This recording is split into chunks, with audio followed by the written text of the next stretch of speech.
Welcome to the IGC Gate Podcast. I am Zayd Haji, an author, research student, management consultant, and a counselor. Here we don't talk in slogans and we don't sell comfort disguised as motivation. We examine life the way it actually unfolds, with pressure, confusion, inconsistency, and consequences. In today's episode, we are going to confront a silent misunderstanding that shapes the lives of most students and young professionals.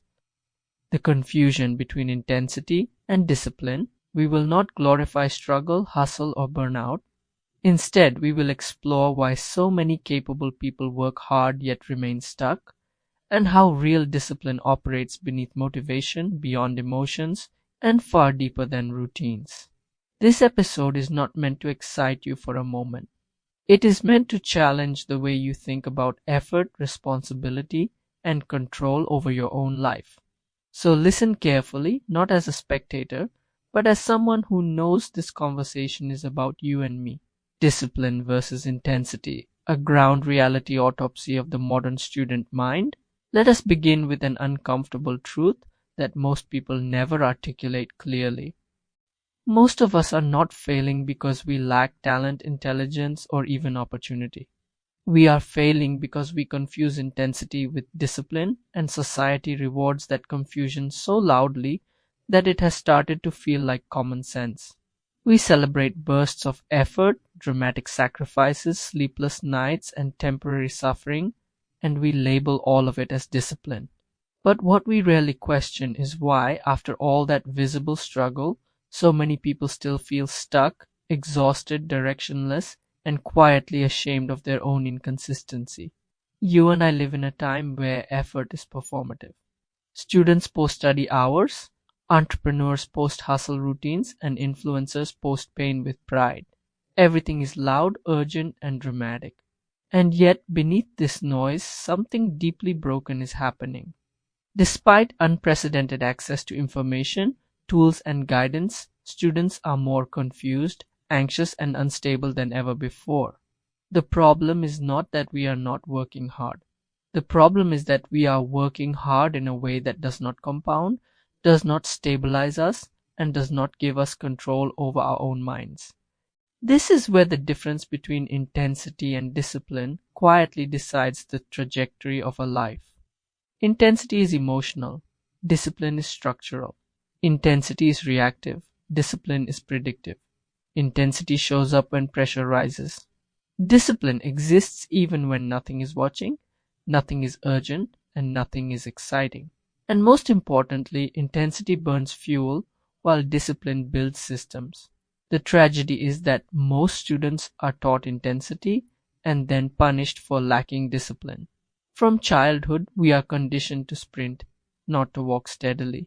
Exams come with deadlines, not with systems. Results come with judgment, not with diagnosis. When pressure peaks, we push harder, stay up later, consume more caffeine, and silence our exhaustion with the hope that brute force will save us. Sometimes it does temporarily. That temporary success becomes proof in our minds that intensity works. But what we never calculate is the long-term cost, the mental volatility, the dependency on pressure, and the inability to function when motivation disappears. This is why so many capable students collapse the moment structure is removed. The moment exams end, routines disappear. The moment accountability fades, effort vanishes. The moment motivation drops, identity crumbles. This is not laziness. This is a system failure. Discipline in its real form is not heroic. It does not look impressive. It does not feel dramatic. It does not give you instant validation. Discipline is often boring, repetitive, invisible, and deeply uncomfortable in a quiet way. That is precisely why only a small percentage of people ever internalize it. Let us talk honestly about the student experience on the ground, not the Instagram version, not the seminar version, and not the motivational poster version. Most students today are not confused about what to do. They are confused about how to exist consistently. They know they should study, but they cannot sit. They know they should focus, but their minds scatter.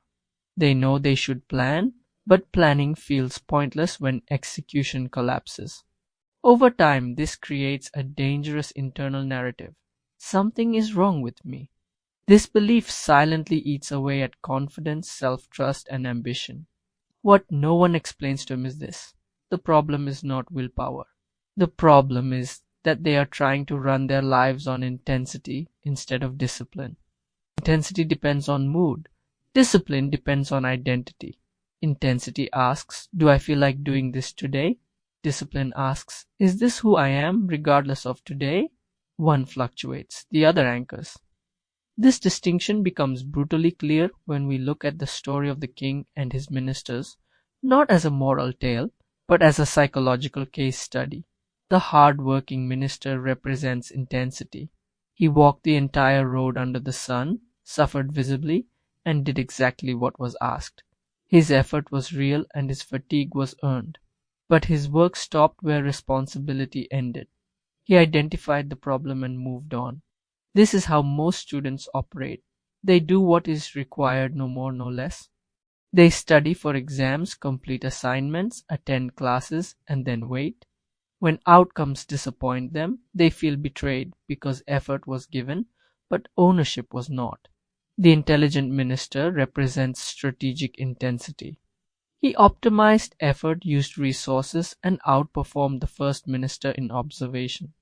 This is the student who plans well, watches productivity videos, knows frameworks, and speaks fluently about improvement. But when action requires discomfort beyond the role description, he stops. Knowledge becomes a shield, not a tool. Daman represents discipline, not because he worked harder or smarter, but because he refused to separate observation from responsibility. He did not ask whether cleaning the road was his job. He asked whether leaving it dirty made sense. That shift is everything. This is the missing piece in most students' lives. They are trained to perform tasks, not to own outcomes. They wait for instructions, validation, permission, or perfect conditions. Discipline begins where supervision ends. That is why it feels unfair. That is why it feels heavy. That is why it creates freedom later. Let us confront another uncomfortable reality. Many students secretly believe that discipline is oppressive. They associate it with restriction, loss of freedom, and constant pressure. In truth, the opposite is happening. The absence of discipline is what creates chaos, anxiety, and dependency. When your day has no structure, your mind becomes a battlefield. When your habits are unstable, your confidence erodes. When your actions depend on mood, your future becomes unpredictable. Discipline does not remove freedom. It delays gratification in exchange for autonomy. It gives you fewer choices today so that you have more control tomorrow. This is why ego is the silent enemy of discipline. Ego wants comfort, explanation, and justification. Ego says, I would have done it if the conditions were better. Discipline says conditions improve after action. Ego waits to feel ready. Discipline moves while feeling unprepared. Ego protects identity. Discipline builds identity. Most students are not undisciplined because they are weak. They are undisciplined because their ego has learned to negotiate with effort. Every excuse becomes reasonable. Every delay becomes logical. Every inconsistency becomes understandable. Over time, the student becomes fluent in self-justification and illiterate in self-command. Self-command is the core skill that modern education never teaches. We are taught subjects, not self-regulation. We are taught competition, not consistency. We are taught success stories, not maintenance. And maintenance is where discipline lives. When Daman chose to clean the road despite exhaustion, lack of tools, and absence of instruction, he demonstrated something rare, the ability to act without emotional reward. This is the discipline that functions on bad days, boring days, and invisible days. This is the discipline that does not collapse when applause disappears. For students, this translates into a painful but liberating shift. You stop asking how motivated you feel and start asking what minimum action maintains your identity today. You stop designing perfect routines and start protecting small, repeatable behaviors. You stop chasing productivity highs and start respecting psychological stability. This is where discipline becomes practical, not philosophical. Real discipline is not waking up at 5 a.m. It is waking up at the same time you decided yesterday. Real discipline is not studying for 10 hours. It is studying for 1 hour every day, even when results are not immediate. Real discipline is not quitting distractions forever. It is designing friction that makes distractions harder to access than effort. Students often sabotage themselves by setting goals that require constant intensity. When intensity drops, they assume failure. Discipline, on the other hand, assumes fluctuation and designs around it. It expects resistance, it plans for boredom, it accounts for emotional lows. This is why discipline creates freedom, not because it feels good, but because it works even when you do not. When the king rewarded Daman with the emerald, it was not a reward for cleaning the road. It was a signal of trust. Discipline attracts trust, responsibility, and autonomy. In real life, this translates into opportunities, leadership, and independence. People who are disciplined are trusted with more freedom because they do not need supervision. For young people, this lesson is critical. Society will not reward your potential.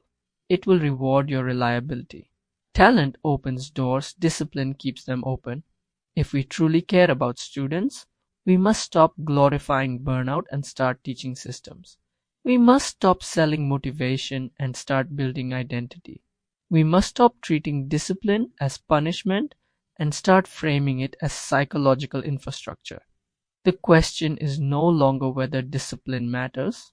The question is whether we are brave enough to practice it without applause, without urgency, and without emotional payoff.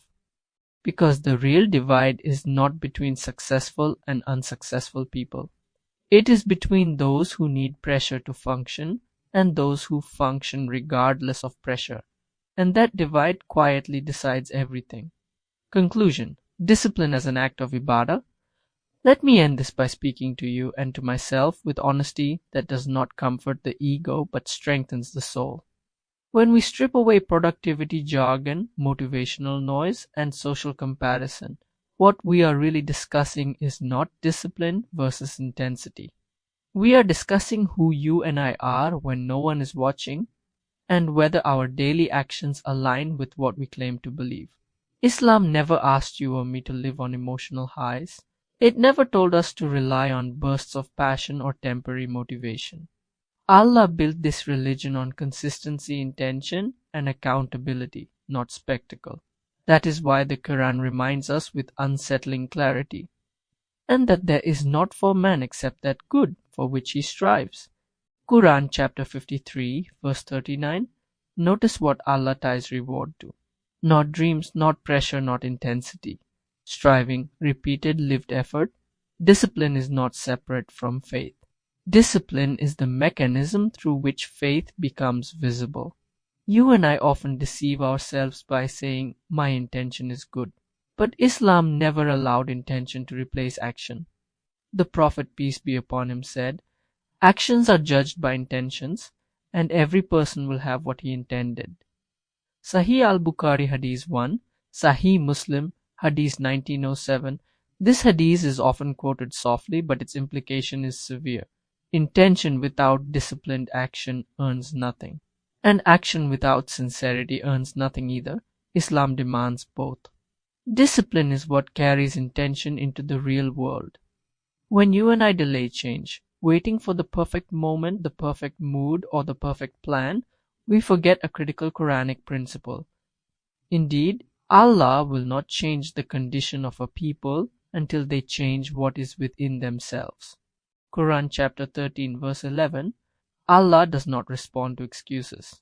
He responds to internal reform that shows up in daily behavior. Discipline is not Allah being harsh with us. It is Allah honoring us with responsibility. This is why intensity exhausts us, discipline stabilizes us. Intensity depends on emotional energy. Discipline depends on taqwa, conscious awareness of Allah in private moments. When you wake up tired and still do what is right, when you act ethically without supervision, when you persist quietly, You are practicing worship beyond rituals. The Prophet, peace be upon him, made this principle unmistakably clear when he said, "The most beloved deeds to Allah are those that are consistent, even if they are small." Sahih al-Bukhari, Hadith 6464, Sahih Muslim, Hadith 783. Hear that again slowly. Allah does not ask you to impress Him. He asks you to return daily. Discipline is not about heroic effort.